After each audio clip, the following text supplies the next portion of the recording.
कांग्रेस सरकार आने वाले चुनाव के लिए एक बड़ी फंड का संकलन करने जिम्मेदार तो नहीं कहना चाहिए, गैर जिम्मेदार जो जनप्रतिनिधि है इनका भी हम कार्यालय का घेराव करेंगे। चुनावी वर्ष में आ गए हैं, अब तो ये बिजली बिल हाफ तो क्या, बिजली बिल फुल करेंगे। किसानों की कर्ज माफी अब नहीं होगी। चुनाव को महज कुछ ही महीने का समय शेष रह गया है और छत्तीसगढ़ में राजनीतिक सुगबुगाहट जब भी होती है उसकी शुरुआत हम अक्सर देखते हैं कि बस्तर संभाग से ही होती है। हम 2018 की विधानसभा चुनाव की बात करते हैं, तब कांग्रेस की तरफ से मैनिफेस्टो जारी किया गया था। उसमें 36 वादे किए गए थे। 15 साल तक लगातार भाजपा की सरकार थी, तो एक बड़ी चुनौती थी कांग्रेसी के लिए कि इस किले को, भाजपा का जो अभेद दुर्ग है, उसको किस तरीके से ढहाया जाए। जो रमन सिंह उस समय मुख्यमंत्री हुआ करते थे, तो उस समय कांग्रेस की तरफ से 36 वादे किए गए थे, घोषणा पत्र जनता के लिए बनाया गया था। उस घोषणा पत्र में शराबबंदी, बेरोजगारी भत्ता जैसी तमाम चीजें को ऐड किया गया था। उसमें एक मुख्य कारण था बिजली बिल हाफ करने का वादा भी सरकार आम जनता से की थी। लेकिन हम आज देखेंगे कि सोशल मीडिया के माध्यम से लगातार युवा नेता हैं जो शहर के भाजपा युमो के जिलाध्यक्ष हैं अविनाश, उनके द्वारा लगातार सरकार को सही बातें दिखाने का प्रयास किया जाता रहा है और उनके द्वारा रिसेंटली एक पोस्ट किया गया है बिजली बिल को लेकर के। तो हम उनसे ही जानने की कोशिश करते हैं कि क्या सारी चीजें। नमस्कार, मेरा नाम अजय चंद्राकर है और आप ARC न्यूज देखना शुरू कर चुके हैं। इस वक्त हमारे साथ मौजूद है भाजपा युमो के जिलाध्यक्ष अविनाश। सर, आपका स्वागत है। धन्यवाद।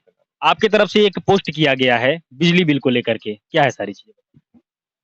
देखिए, आप सबको मालूम होगा कि कांग्रेस के नेता हाथ में गंगा जल लेकर एक मैनिफेस्टो जारी किए थे, जिसमें 3-4 प्रमुख मुद्दे थे। उसमें से एक अहम मुद्दा था बिजली बिल हाफ करने का वादा इन्होंने किया था। और आज जब सरकार के इतने दिन गुजर गए, पहले तो ये बिजली बिल हाफ नहीं हुआ, लंबा समय तक लोगों ने इंतजार किया, फिर कहीं आनन फानन में इन्होंने कुछ यूनिट कम किया, फिर उन्होंने बीच में बढ़ा दिया और अब जो है अतिरिक्त सुरक्षा निधि बिजली बिल में जोड़कर एक बड़ी राशि का फरमान, या ये कहें कि सीधे सीधे हर वर्ग के नागरिकों के जेब में कांग्रेस की सरकार ने डाका डाला है।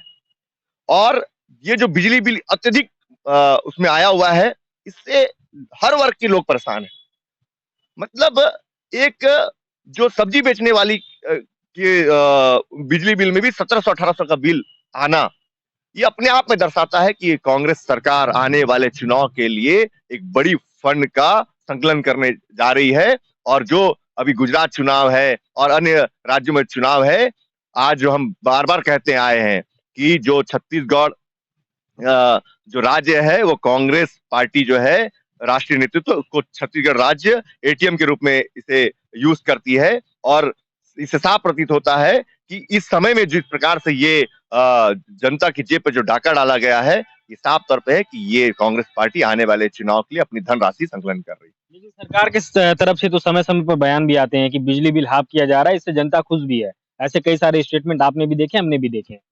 देखिए, अगर जनता इनकी बिजली बिल हाफ करने से अगर खुश रहती, तो जनता आज जो बिजली बिल बढ़ा हुआ है उससे जनता त्राहिमाम नहीं कर रही थी। आप जनता से पूछ लीजिए, आज कोई भी जनता बिजली बिल को लेकर इस कांग्रेस सरकार से संतुष्ट नहीं है। अब ये चुनावी वर्ष में आ गए हैं, अब तो ये बिजली बिल हाफ तो क्या, बिजली बिल फुल करेंगे। किसानों की कर्ज माफी अब नहीं होगी, है ना। PDS जो संविदा नियुक्ति में जो कर्मचारी हैं उनका कुछ नहीं होने वाला, क्योंकि इनके पास पैसा ही नहीं है। ये जनता की जेब से ही पैसा लेने वाले ले रहे हैं और अपनी जेब भर रहे हैं। जो अतिरिक्त शुल्क लिया जा रहा है वो किस लिए लिया जा रहा है? आपने ऐसा बिल देखा है क्या, कि बस ऐसे ही आप बोल रहे हैं? नहीं, मैंने देखा है और कई लोगों ने मुझे बिल दिखाया भी है और कई लोगों ने मुझे व्हाट्सएप भी किया कि ये अतिरिक्त सुरक्षा निधि ये अतिरिक्त जोड़े हुए हैं। देखिए, मैं आपको एक बात कहना चाहता हूँ, आपके माध्यम से पब्लिक को बताना चाहता हूँ कि जब हम मीटर लिए थे तो उस समय भी एक सुरक्षा निधि हमने जमा कराया था और लगातार शायद पिछले वर्ष भी हमसे सुरक्षा निधि लिया गया था। तो मैं मुख्यमंत्री जी से सवाल पूछना चाहता हूँ, यहाँ के स्थानीय जनप्रतिनिधि से सवाल पूछना चाहता हूँ कि इसके पहले जो हमने सुरक्षा निधि जब जमा किया था, वो राशि कहाँ गई? वो राशि भी हमारी राशि है, उस राशि का उपयोग कहां पर किया गया है? पहले सरकार इस बात का जवाब दे, तब वो जनता की जेब पर डाका डाले। इस मुद्दे को लेकर के क्या आने वाले समय में आप सड़क की लड़ाई लड़ते हुए दिखाई देंगे? देखिए, ये लड़ाई अब सड़क की नहीं, ये लड़ाई सड़क से लेकर सदन तक की लड़ाई बन चुकी है।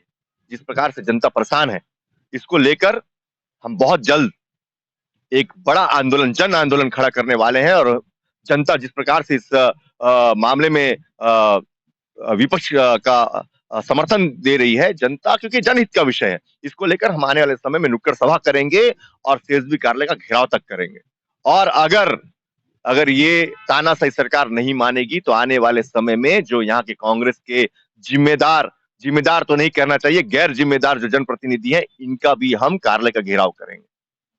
बहुत-बहुत धन्यवाद सर आपका। तो ये तो थे भाजपा युमो के जिला अध्यक्ष अविनाश प्रसाद, जिन्होंने सरकार को घेरा है। घेरा इसलिए है क्योंकि जिस तरीके से बीते बीते 4 सालों में सरकार ने जो वादा किया था बिजली बिल हाफ का, वो बिजली बिल हाफ तो नहीं हुआ है, लेकिन अतिरिक्त चार्ज उनके द्वारा, सरकार के द्वारा लिया जा रहा है। ये आरोप अविनाश श्रीवास्तव ने ये भी लगाया है कि जो अतिरिक्त चार्ज लिया जा रहा है, जो आने वाले चुनाव होने वाले हैं, उन चुनाव में के खर्च निकालने के लिए जनता के जेब पर सरकार के द्वारा डाका डाला जा रहा है। मेरे साथ कैमरे के पीछे है नरेश देवांगन और मैं अजय चंद्राकर, आरसी न्यूज़ जगदलपुर। अगर हमारी खबरें आपको अच्छी लगती है तो हमारे चैनल को सब्सक्राइब करिए और ज़्यादा से ज़्यादा लोगों तक शेयर भी करिए। धन्यवाद।